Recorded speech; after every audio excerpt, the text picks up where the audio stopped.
Ce week-end, il y a eu du spectacle, de la joie, de la tristesse, bref, il y a tout eu et je te résume ça en 5 choses à retenir. C'est parti! Première info. On commence par l'access match entre Provence et Perpignan.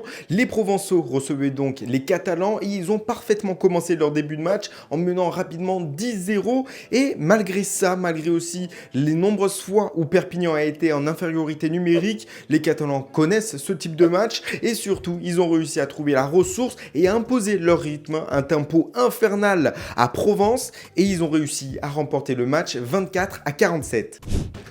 Deuxième info. Toujours avec nos amis perpignanais, l'USAP a fait de l'access match finalement un peu sa spécialité. 4 access match disputés, 4 victoires, une contre Mont-de-Marsan, 2 contre Grenoble et la dernière évidemment donc contre Provence. Et c'est assez impressionnant quand on sait que l'équipe de top 14 doit se déplacer sur la pelouse de celle de Pro D2.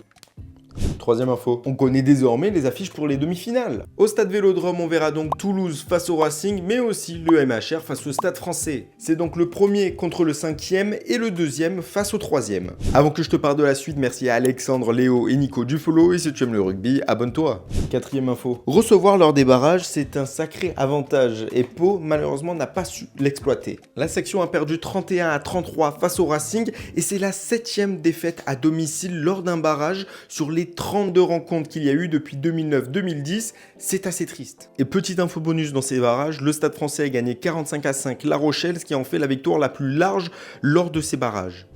Cinquième info. Désolé mes amis palois, mais je vais remuer un peu le couteau dans la plaie puisque perdre à domicile lors d'un barrage, c'est quand même très rare. Et malheureusement, c'est encore plus rare quand tu as été invaincu toute la saison à domicile. Pau devient la 3e équipe à perdre son barrage à domicile en étant invaincu toute la saison après Clermont en 2014 où Castres a eu l'exploit de terminer la série de 77 victoires consécutives de l'ASM au Michelin ou encore le Loup en 2022 quand ils ont été surpris par l'UBB. Bon, est-ce qu'il y avait des choses que tu ne savais pas? Dis-le moi en commentaire et moi je te donne rendez-vous à la prochaine. Bisous.